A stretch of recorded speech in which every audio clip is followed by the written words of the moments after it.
Hello YouTube and welcome to today's video. In today's video we are doing a follow-up on the series How to Escape X Elo.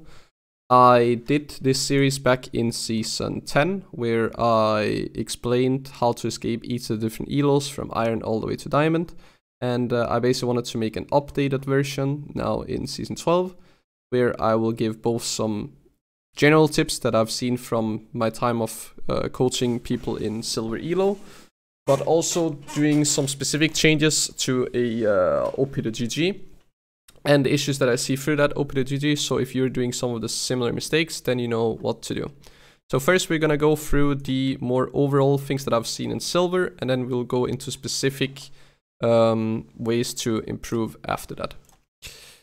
So the first thing is that people do follow websites like UGG for runes, which is pretty good. I heavily suggest that if you don't understand the runes or if you don't have a better insight into the game, that you just follow the websites and follow statistically good runes. But when it comes to builds, people in Silver Elo are really bad at building, they are really bad at adapting, and they're really bad at counter items.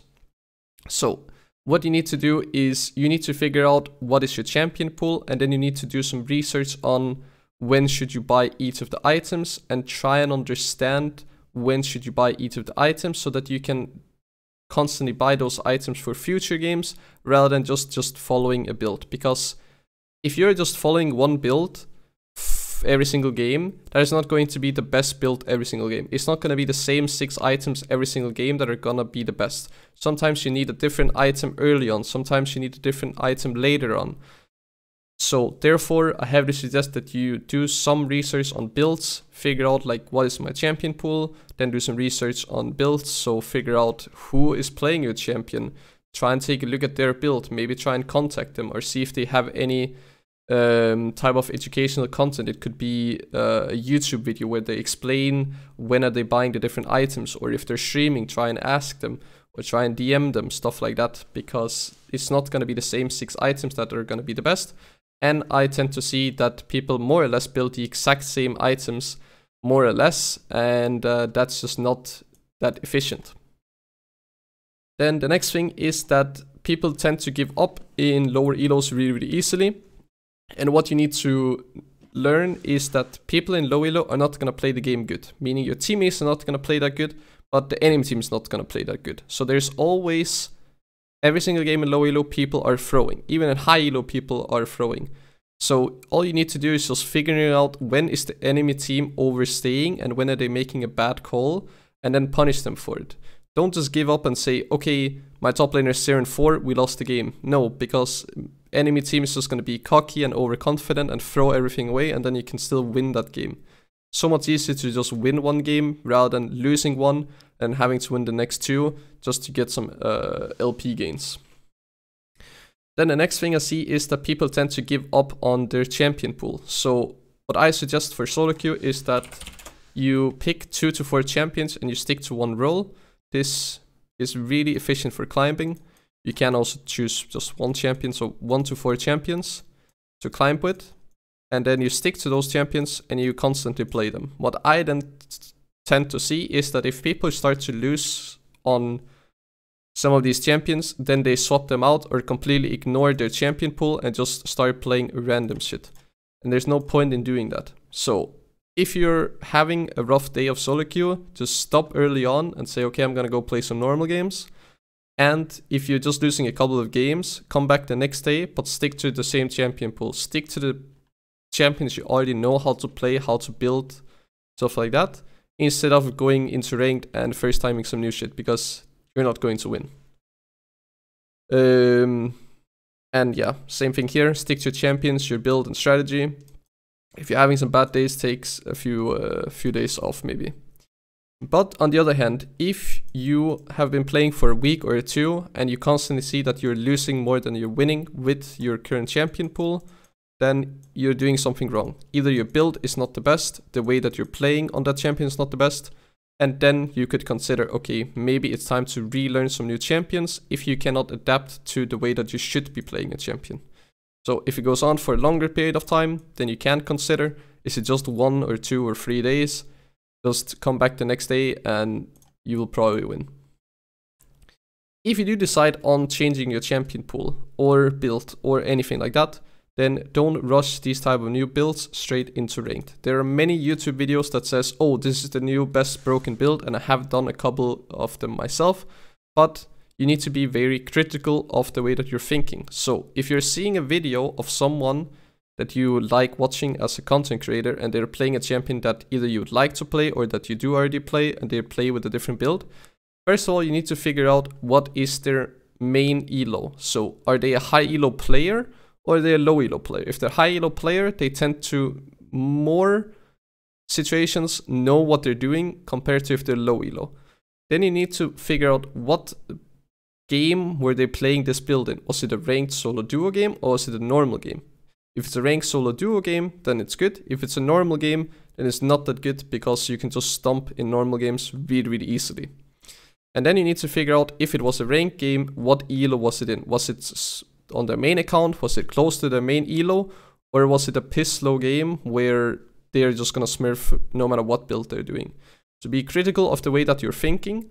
And then if you figure out, okay, he is actually playing in ranked, he's playing it somewhat high elo or the elo that he's close to, then you can consider trying out the build. But when you do, go ahead and decide and try the build. Go ahead and try it out in normal first, try it in flex or play on the smurf account, and then try it out, learn the build. Once you're comfortable on it, then go into ranked solo or solo duo and try it out.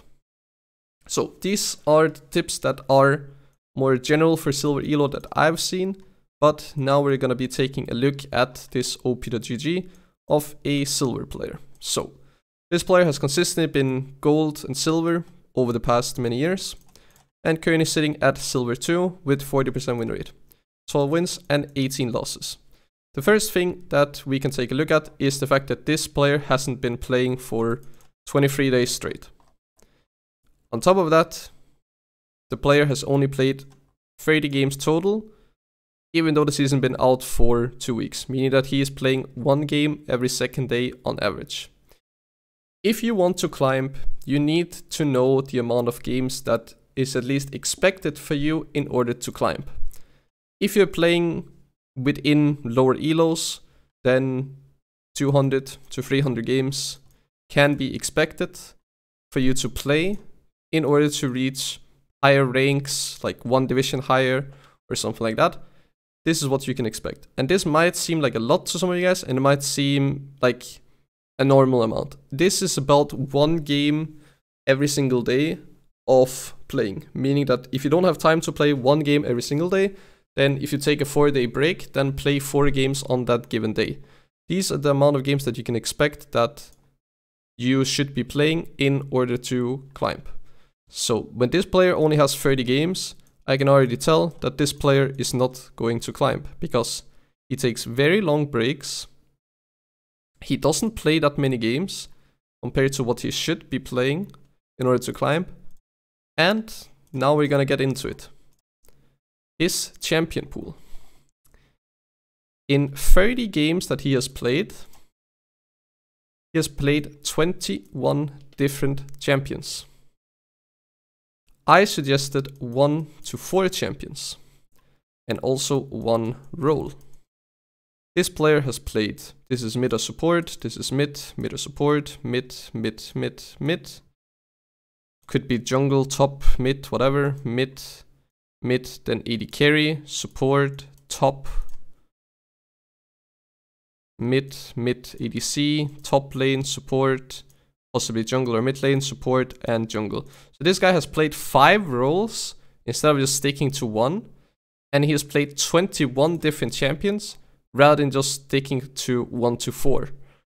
And if we take a look at the season previously, it's the same shit. 48 different played champions. The season before that, 51 different played champions. So this player mostly play mid. So if I had to give suggestions to this player, you're a mid lane player. First of all, define your champion pool. So if I had to help this player defining champion pool, I would say Lux, pretty good champion. Azir, really bad champion, do not play this. then I would say a champion like LeBlanc could be pretty good. Champion like Zoe could be good. And then I would say throw in an Annie, try out a Malzahar, easy champions to play, easy champions to climb with, and play that. That's basically it.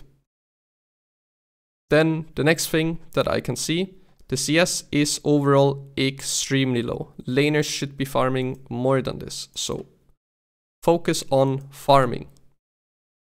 The more farm you have, the more gold you have, the easier you can one-shot. You don't have to be 10-0 to one-shot someone.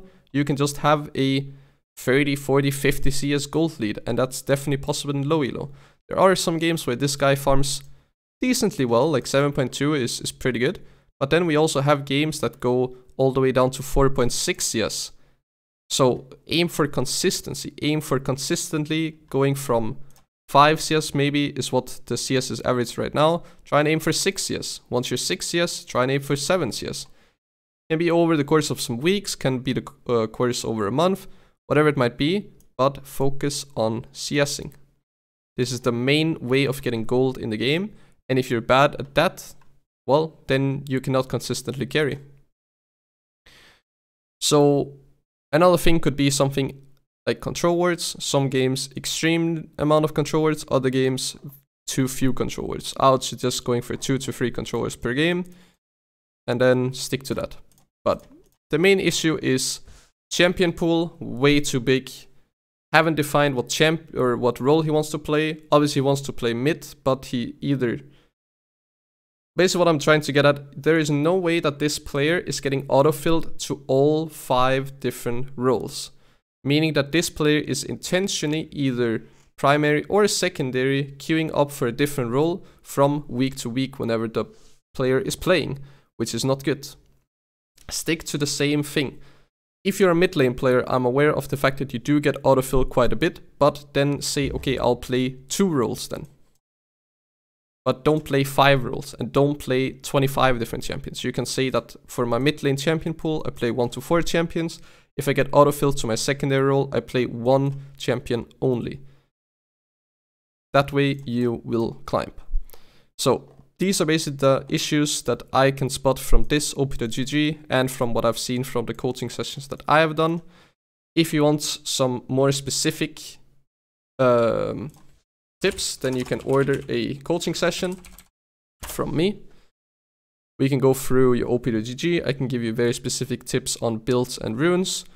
And we can also go through your gameplay. So if you haven't tried coaching whatsoever before, I heavily suggest that you try this right here.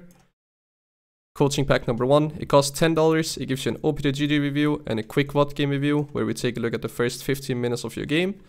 And then you basically get to see how's your laning phase, how's your early game, what should you focus on. And if you have tried coaching before, or if you want to see what a more fulfilled session looks like, a full VOD game review and op.gg review costs 25, a live game costs 30, double session costs 50, and long-term students, I have 2 spots left, cost $100 for 4 sessions. All of these packs includes a refund, so if you're not happy with the sessions that you're getting, then after the session just email me saying I was not satisfied with the session that I got, and I'll give you your money back. If you're interested in one of these sessions, then DM me on Discord and we can figure something out. But yeah, that's basically what I have for how to escape silver. And hopefully these tips help you escape silver and reach gold. And next up, how to escape gold will be coming up very, very soon. So if you enjoyed the video, remember to leave a like. If you have any comments or feedback on the how to escape silver video, leave it in the comment section down below. And if you want to make sure that you see the how to escape gold video, then subscribe. And otherwise, thank you for watching, and I hope to see you guys in my next video or on my next live stream on Twitch. See you guys.